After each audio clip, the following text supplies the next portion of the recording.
My daughter saw you were looking for somebody part-time, maybe? Is that right? I think so. I'm not for sure still.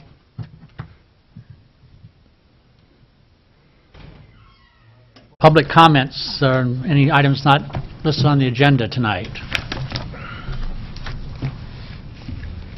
Now I'd like to welcome everybody to tonight's meeting. We'll start with consideration of approval of the agenda. So moved, Your Honor. Second. Clerk will call the roll. Starr. Aye. Yeager. Aye. Friesman. Aye. Hammond. Aye. Malero. Aye.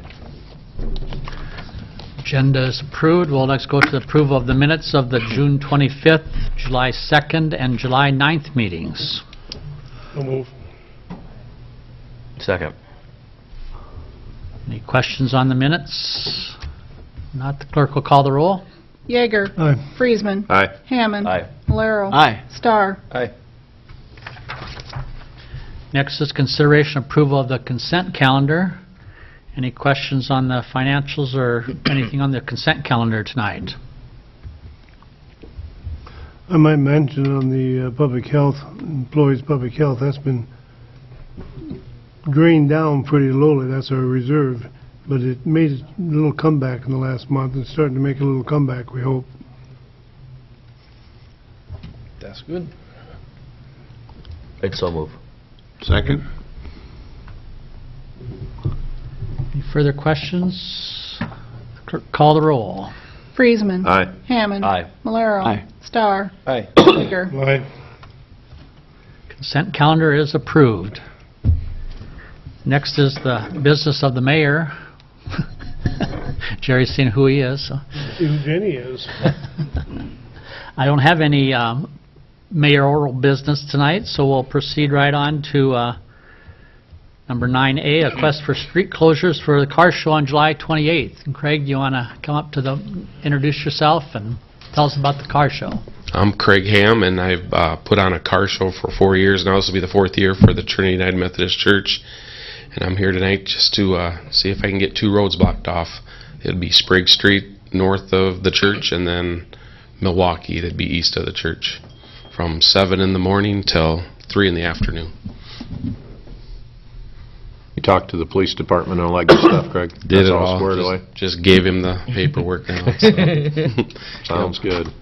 No problems. I don't think I've heard of anything Yeah, since you've been doing it. Good for Well, you. thank you very much for letting us do it. You bet. Thanks. Do a great job. So move for approval. Second. Any further questions for Craig before we got to vote first, make it official. So, You're not safe till we any other vote. questions? Not, clerk will call the roll. Hammond. Aye. Malero. Aye. Starr. Aye. Yeager. Aye. Friesman. Aye. Now you're officially blessed. There you go. Thanks, Craig. You bet. See you.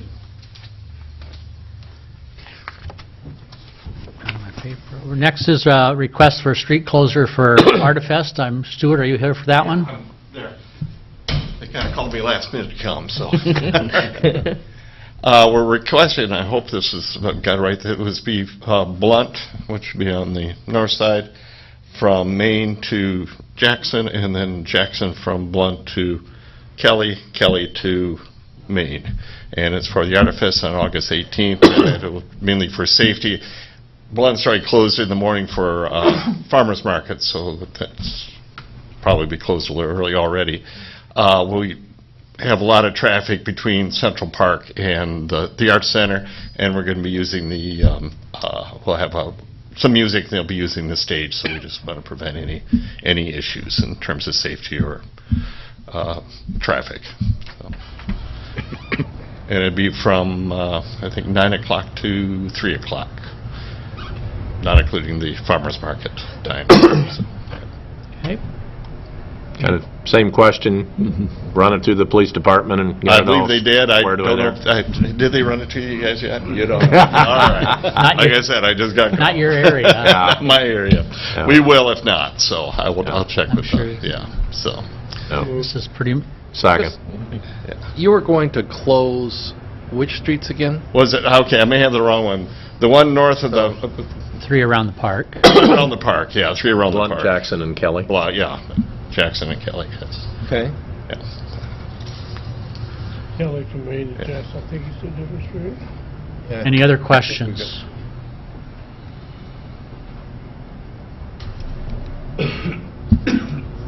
On that one? Jerry. Okay.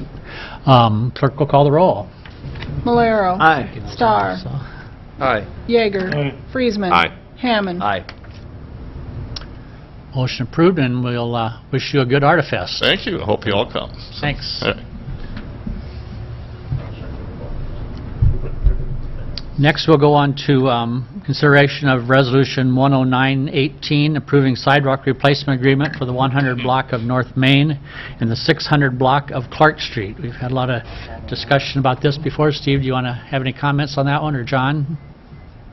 Well, I guess I'll just make a comment that this agreement is formally acknowledges between the city and the property owner that the city will be doing the sidewalk project, and that they waive the public hearings and notices that typically are associated and required with assessments of that nature. So in order to expedite this and keep this moving, they've agreed to waive those concerns. So that's what this agreement basically entails. And it will allow us to, once we take bids here this next 2 week on the 2nd, I think August 2nd, we'll be able to move forward with getting that project underway. I sure hope we can expedite the rest of the process too. Get that done before November. When do you anticipate taking bids? They're due August 2nd, I believe. And then they'll be before the council on the August 6th. Okay. Any further questions? So move. Second. Clerk will call the roll. Starr.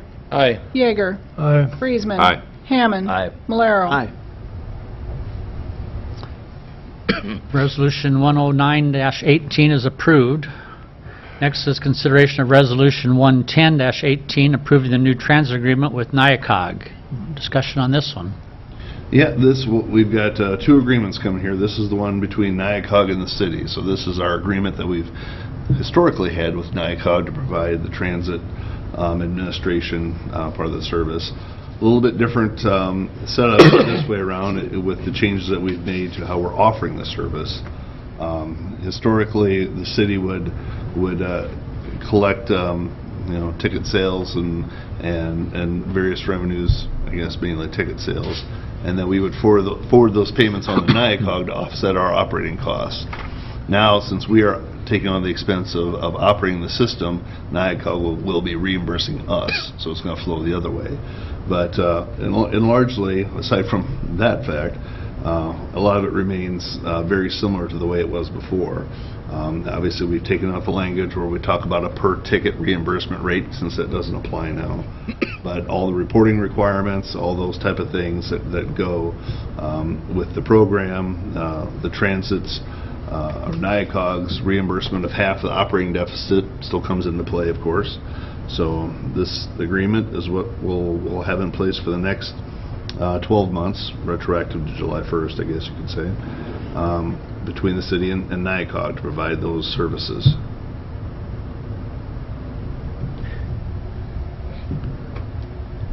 Any questions for Steve? It's been a... So the Circle K. Sorry. I think we've hammered this a lot in our discussion, in our study sessions. So I think it's kind of a trial bloom, but I think it'll work and see how it goes. Circle K is going to be basically a kind of an independent contractor for the city? Yes. Okay. Yep. Yep. We'll get into the next with that on the next And there are agreement. There's certain responsibilities delegated to the city, like reporting requirements, and then in the next agreement, we even subcontract and assign those responsibilities to Circle K. Okay.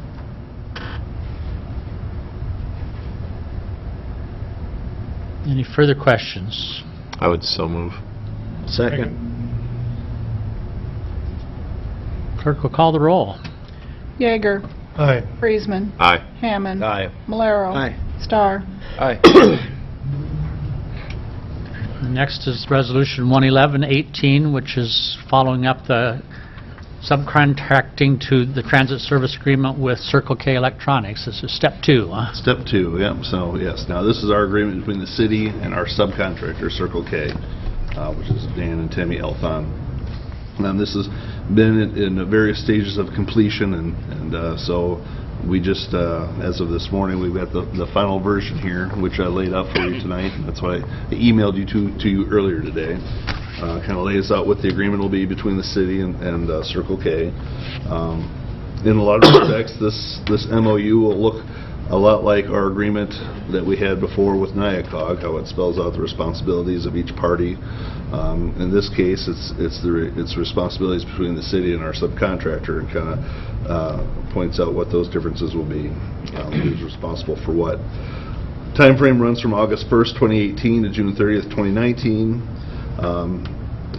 One of the changes that we are looking to make in the offering of the services, rather than going from 8 to 5, we're going to be going from 7 to 4. So it'll be an hour shorter, but there was more demand for early morning, and a lot of times the transit service was running, I think at 6 or even earlier than 6 o'clock. So we've moved it back to start at 7 o'clock and run till 4. Still Monday through Friday. The holidays are the same, with the exception of half a day Christmas Eve. We did add that in upon the request of Circle K, so that last half of New Year's Eve day they will not be running.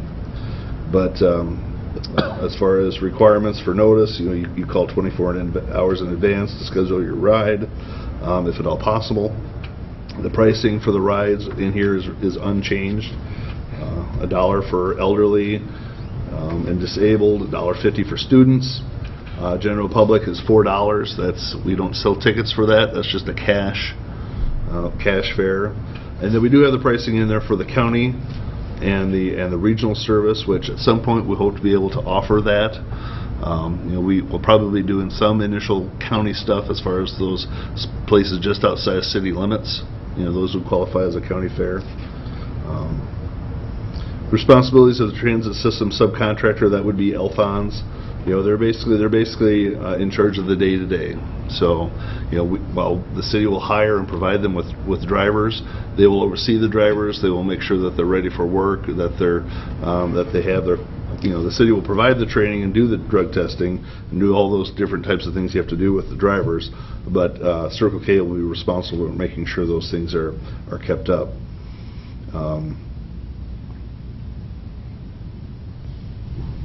Goes on and on about just the daily operation of it.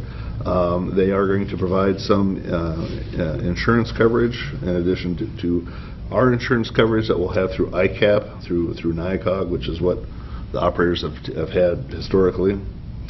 As far as number 10 goes, payment, $4,041.67 a month. That's for 11 months, or it would be $48,500 a year, but we're doing 11 months, so that's what that breaks out to for monthly on an 11-month basis. They will handle all the reporting that NIACOG and the DOT requires, so they'll have those direct reports that they'll send to Kevin at NIACOG.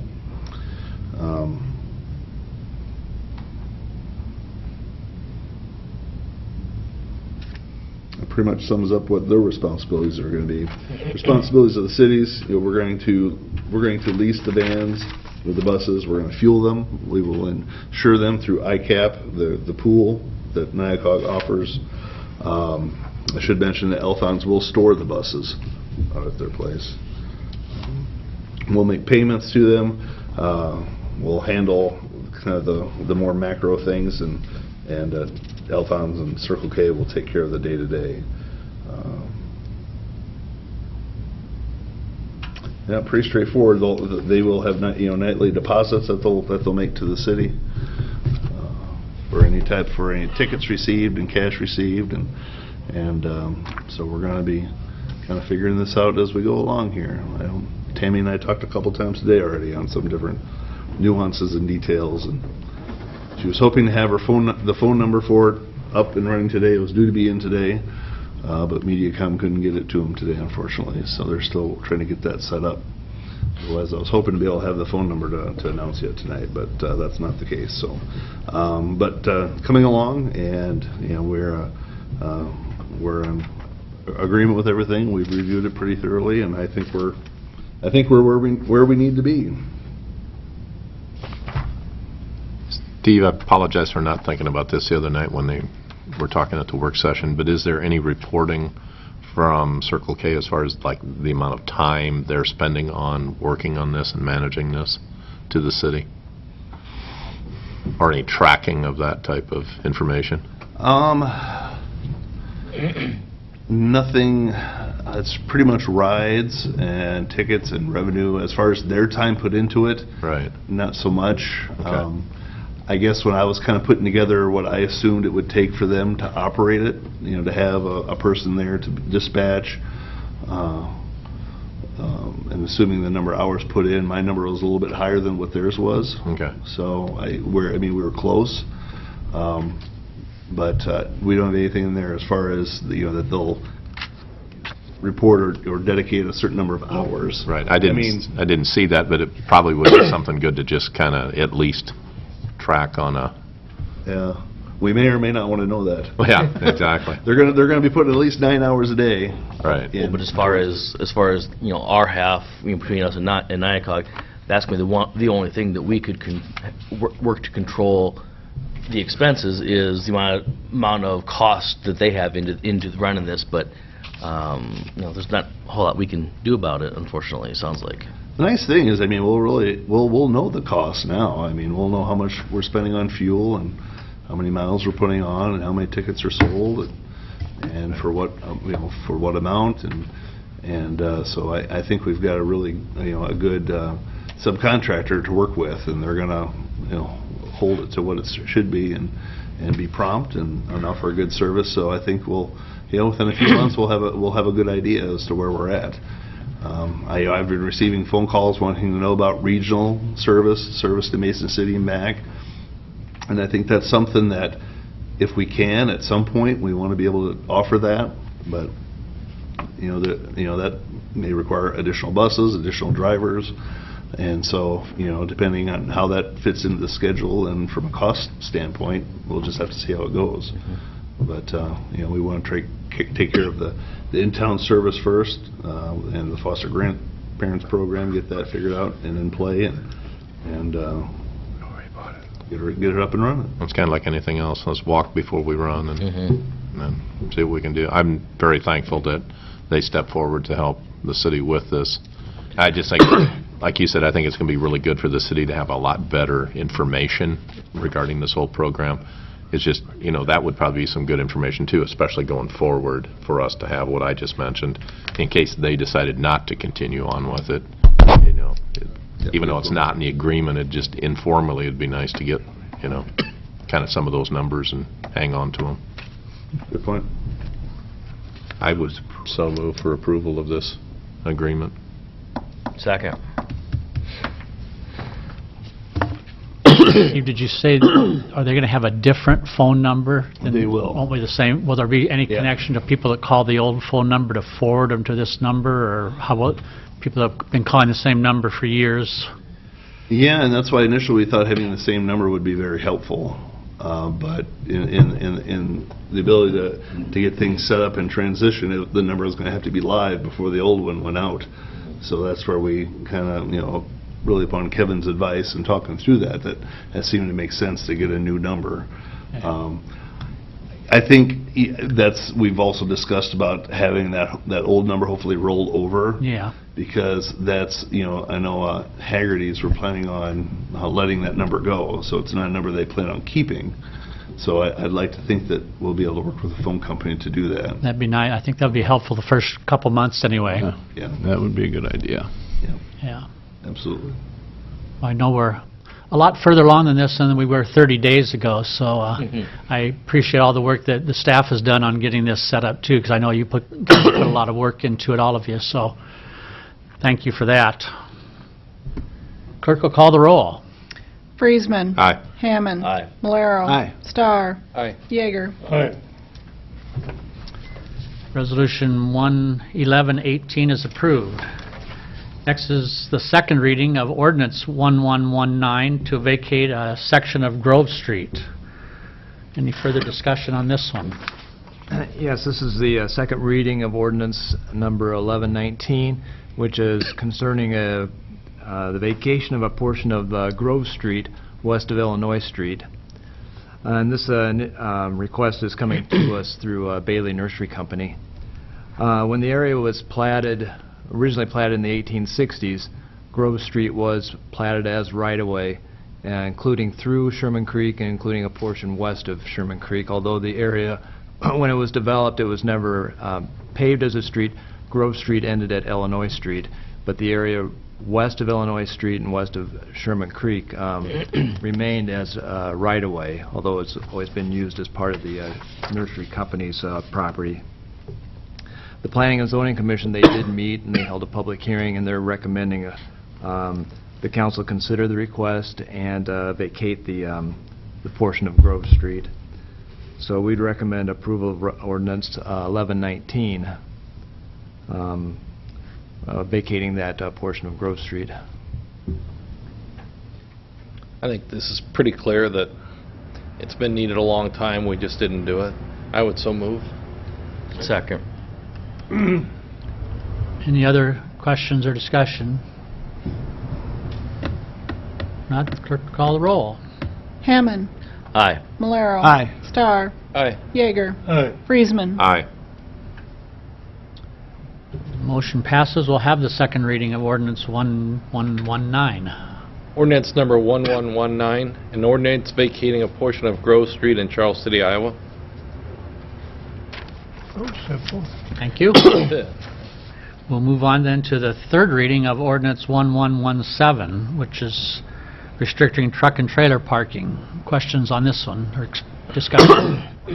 Yeah, third and final reading on our new code to prohibit semi-truck and trailer parking in residentially zoned areas. We've talked about this on a staff level for the last couple of years. Several years ago, I know the council looked at this a little bit. We've been receiving a number of additional complaints. It seems like each year when it comes to semi-trucks, trailers, large motor trucks that are parked on residential streets, and so we felt it was time to take a look at that and see about adopting an ordinance, or at least updating our ordinance that we currently have to prohibit some of those vehicles from parking on city streets. And that's essentially what we've looked at and done here, is just kind of update our current ordinance to prohibit those semi-trucks, motor trucks, trailers, unless they're actively engaged in delivering something.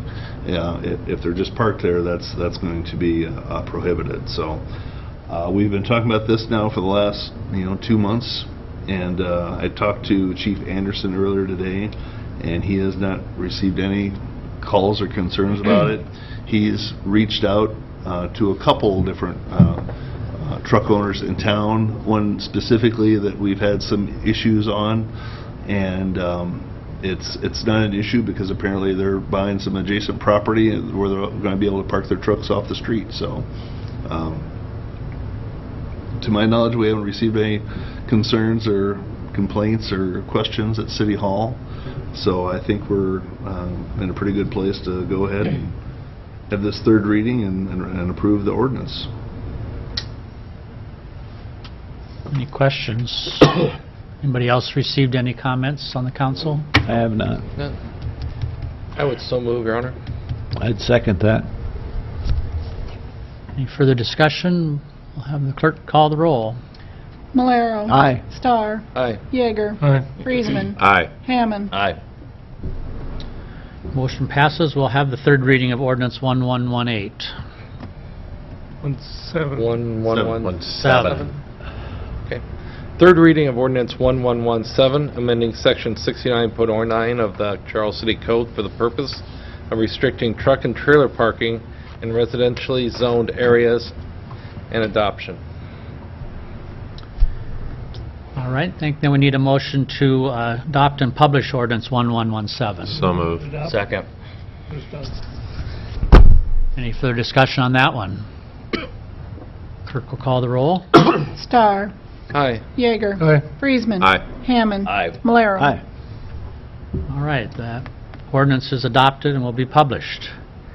So then we move on to the third reading of ordinance 1118, which is concerning fire training facilities special use. Discussion on that one. Well, yes, this is the third and final reading on ordinance 1118.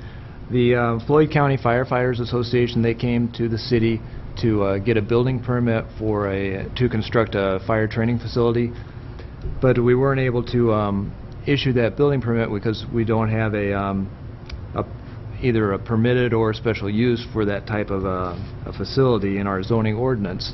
So working with the Planning and Zoning Commission, we've worked out an amendment to the zoning ordinance that would add fire training facility as a special use in a M2 zoning district. The Planning and Zoning Commission, they've met and discussed this. They've held a public hearing, and they're recommending that the ordinance be approved. So we'd recommend approval of the third reading of ordinance 1118, as well as the publishing the adopted ordinance. Any questions, John? Anybody heard any comments on this one? No. I have not. I'd so move. Second. Further discussion? I was going to say, I appreciate the fact they want to do something to promote their training and everything like that. Clerk will call the roll. Yeager. Aye. Friesman. Aye. Hammond. Aye. Malero. Aye. Starr. Aye. Motion approved. We'll have the third reading of ordinance 1118. An ordinance amending Section 19 of the zoning ordinance of the City of Charles City, Iowa, 2005 by adding fire training facilities as a special use in M-2 General Manufacturing District and amending Section 3 of the zoning ordinance by adding a definition for fire training facility. Thank you. Any motion then to adopt and publish this ordinance? So moved. Second.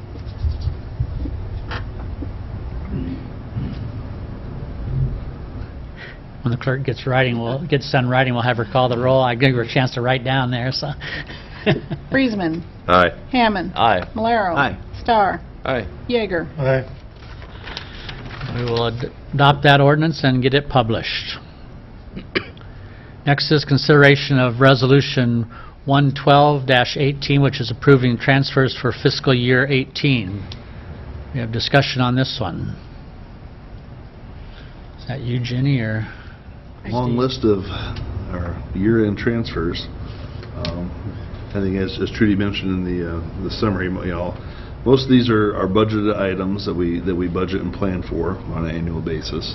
Some of them are directly project-driven, and depending on grant and various funding sources, that's where you see some of these come in that get transferred out to their appropriate departments. So There's quite a list of year-end transfers on this. I don't know, but if some of them could be handled during the year, that would be better, I would think, for handling it, but they're all legit apparently, so I would move for the Second. 112. Further discussion on this one? Clerk will call the roll. Hammond. Aye. Malero. Aye. Starr. Aye. Yeager. Aye. Friesman. Aye. Resolution passes. Next, we'll consider Resolution 113-18, which is approving a change order for housing security camera project. we had this on the agenda just in case we needed it, and turns out they are not ready for it, and we do not need to take action on this tonight.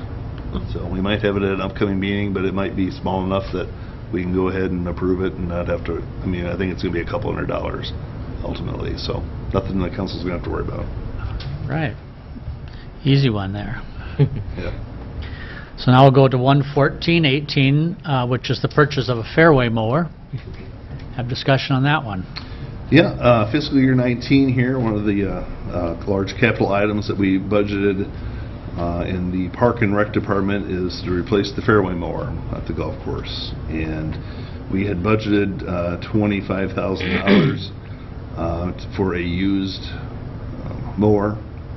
And so at a workshop here this last week, we talked with the Park and Rec fellows and have a list that you have here in your agenda packet on the various mowers, ranging from $20,000 up to $32,000, depending on the different kinds.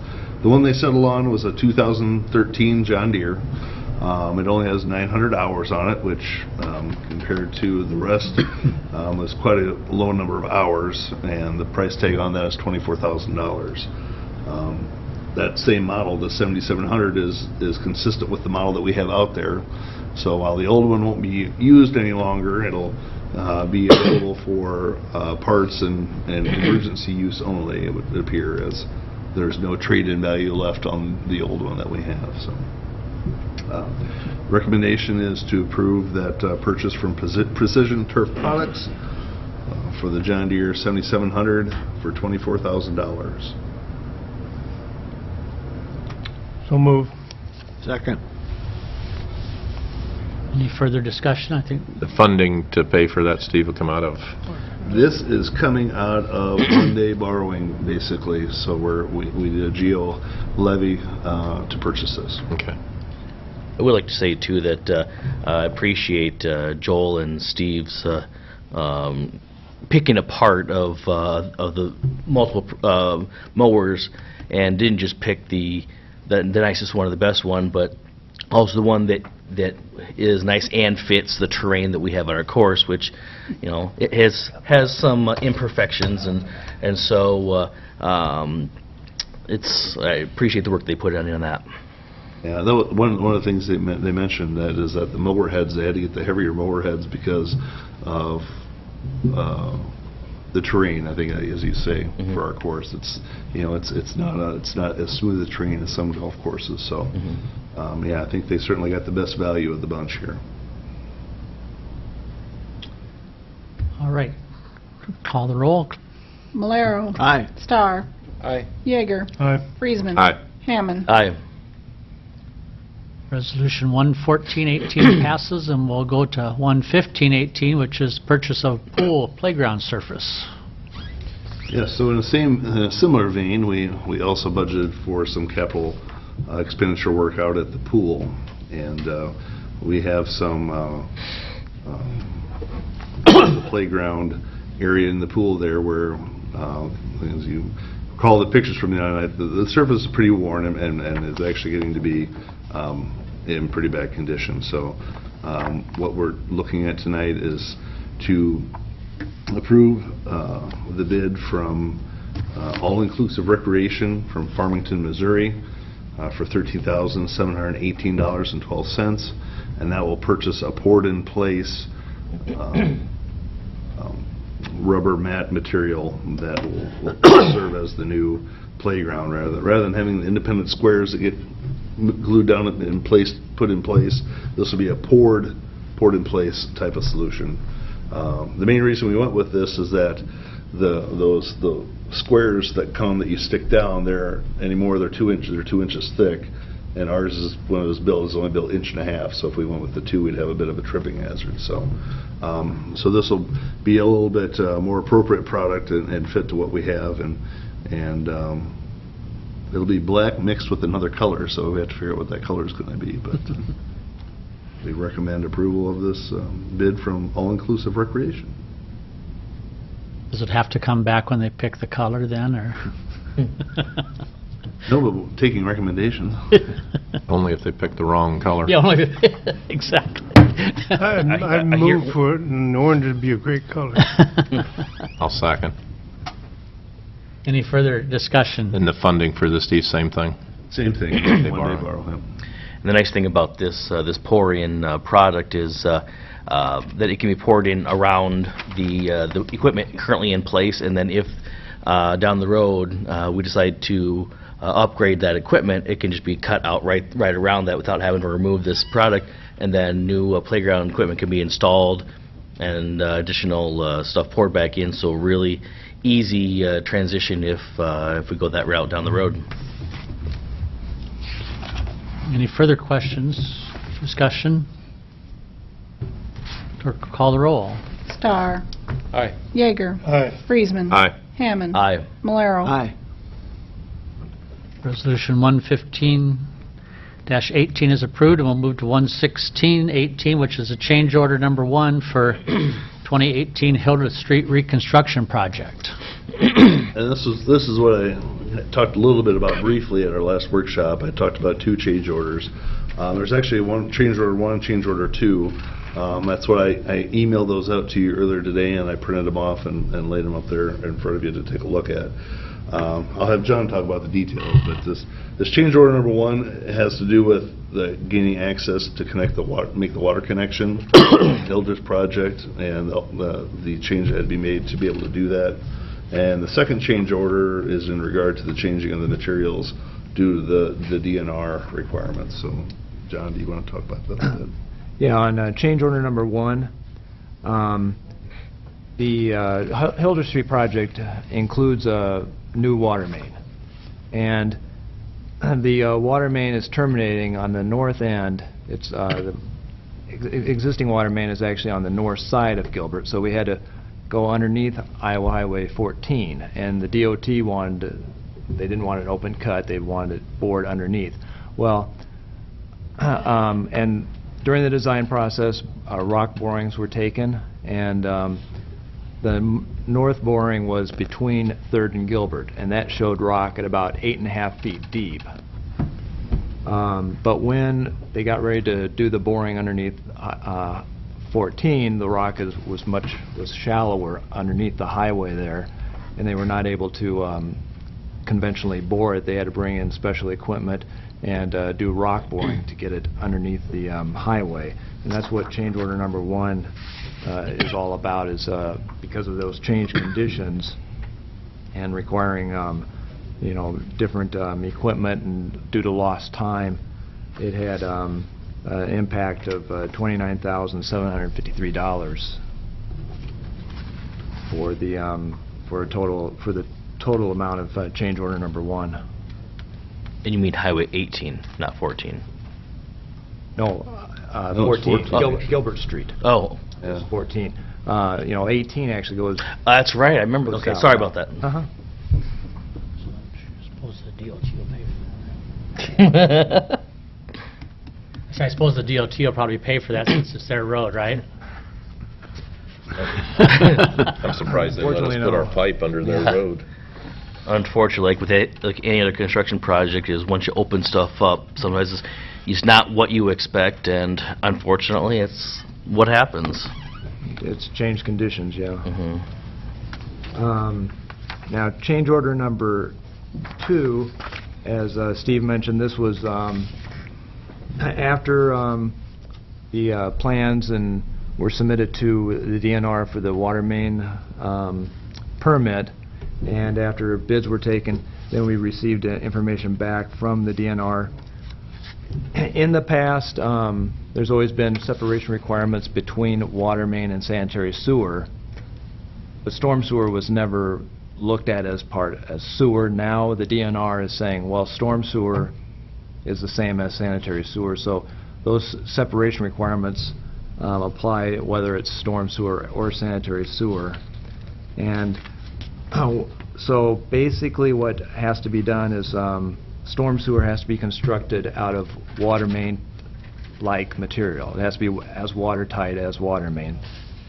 The whole theory behind this is so that if there's a leak, from the sanitary sewer or from the storm sewer, it can't leak into the water main if there's a leak in that water main. It's a fail-safe system. So because of these changed pipe conditions, it actually because of this larger storm sewer, so some of this pipe price gets pretty expensive. Total amount on change order number 1 is $52,729. That's the total for the change order. What's not shown in here, these are new contract items, but since we're putting in storm sewer that's water main material, we won't be putting in this water main storm sewer that's actually part of the contract. So there's probably about $10,000, $11,000 that won't be put in as part of the contract. So actual cost to the project is closer to like $42,000. So is this something we can expect on future projects as well, going forward? So we can make sure that we are aware of this in the bid process too? Yes. Yeah. I don't know why a storm sewer has to be sealed. That doesn't make any sense to me. Well, It's just like the water that drains down into the dirt anyway. now, that'll be the next requirement, so don't be getting DNR any ideas. So if the sewer leaks, I've always thought it's such a, I mean, the scenario has to be such that basically you'd have to have a huge fire where you'd actually be draining out the, you'd be basically creating a vacuum in your water main, and you'd have to have a leak in the water main right at that point where you'd have a leak next to it in the sewer, that you'd actually be pulling water into this water main. It's a scenario that's so unlikely to happen, but the DNR, they said, you know, theoretically it could happen, so they look at it as to protect the water supply, you have to have it. It's a larger governmental entity. We're not really supposed to think too much about what they come up with, so. okay, that's water, but what about storm sewer? I want to hear the argument on that one. Yeah. That's the new one. That's the. Well, that is new. Always before they never looked at storm sewer as sewer. Well, I think we've got to do what we got to do. We got it all open, so. Yeah. I have a question. Now, my sheet that we have in front of me, it says change order number 2, but on the agenda, is it labeled the same, or is there? We only have change order number 1 listed on the agenda, so that's what we can take action on tonight. Okay. So change order number 2, which is mislabeled in their change order. Yeah. We'll act on that at the next meeting. So we just talked about it in general tonight to bring us up to speed. It's an informational piece. So We moved have- for change order number 1. Second. Any further discussion? Clerk will call the roll. Yeager. Aye. Friesman. Aye. Hammond. Aye. Malero. Aye. Star. Aye. Just for future reference, pretty much anything on the south side of the river is rock. Yeah. I don't care where you dig down there. It's not like this side of the river where it's sand Yeah. 40 feet down. It's all bedrock. Yeah, that's rock down there. So they were trying to drill through there. They could just feel the whole street shake. They said, we better stop. We better look for a new path. They find a bed of, or a vein of gold or something, they make it worthwhile. All right. Any miscellaneous correspondence tonight? Brad, attorney's report? Yeah, just briefly, we talked about the mutual aid agreement with the City of Floyd and City of Caldwell. We're waiting on one piece of information from Caldwell, which we just received today, so that'll be on the next agenda. Could I just ask Brad a quick question? Have you had a chance to look at our building permits? that Yeah, you we and I- have, and we've discussed with code enforcement. If council would like, we could briefly talk about that at a planning session. Okay. We have had detailed discussions with Paul Hughes, though, and John, Steve, and I. Yeah, I just wanted to see if you'd had a chance to look at it. Thank you. City clerk report of anything tonight? We have none. City administrator report. Yeah, just a couple things. Just got back from the ICMA conference last Friday. Was there Wednesday, Thursday, Friday. A number of good sessions. One of them we got to hear from the former city administrator from Ferguson, Missouri, that was there when that tragedy happened, and everything their community went through. It was incredible, and not in a good way. So very interesting. A lot of good stuff talked about. Got to hear from IEDA and their community development programs. A number of things of which we utilize. Some things are kind of new and different that we might want to look at. So also a good session on why referendums, why they fail, why they succeed. It was given by a capital campaign firm, so they had some good information going forward as we look to possibly, as we or other entities in the community get towards trying to pass a bond referendum, things to look for and to do and what not to do. So a lot of good information. I got a update today from Area Development Company. They've got a corporation They have an Iowa Workforce Development Study on Workforce Characteristics presentation this coming Monday, the 23rd at NIAC. It's at 10:30 in the morning. We'll have somebody there speaking about really the supply side of workforce and what we're seeing and what to look for. So if you're available at 10:30 on the 23rd. It's at NIAC, and the council and mayor, everybody's invited to attend. AMR ambulance contract, we'll be probably reviewing that here in August. Probably coming up and probably won't be on Monday's workshop. It might be. But we'll be looking to renew that here in August. I've gotten a draft copy of that. Brad hasn't even had a chance to look at it yet, but that'll be coming down the line. And just a reminder that September 15th is Charles City Night at Kinnick Stadium, UNI versus Iowa. Discounted tickets, so $35 for adults, $25 for kids. There's a special tailgating package, but they're really trying to promote the community to attend the Hawkeye game. So I don't know why I wouldn't want to just go to a Hawkeye game anyway, but they're trying to promote it. Get people like you down there to get converted properly. So. Careful. Other than that, just a reminder, I think that this Thursday, that council, city administrator and clerk reviews online survey, they're due this Thursday. So I don't know, maybe they're all done, but just thought I'd throw that out there. That's all I have. All right. Anybody else have any board or commission or committee reports for tonight? If not, I guess we'd be looking for a motion to adjourn. So moved. Second. We are adjourned. Thanks, Normally, Judy. don't you kind of vote on those things? We don't even have to vote on that. You normally kind of have to vote. All those in favor say aye. Your favorite person. I always get confused of which one's which. I mean, you don't have to roll call. Roll call, you just I think school board doesn't, except for roughly, school board, they don't vote, they just go, and Yeah. planning sessions we don't, we We don't. Well, you don't take any can't action. vote there, but- You don't vote anyway. yeah.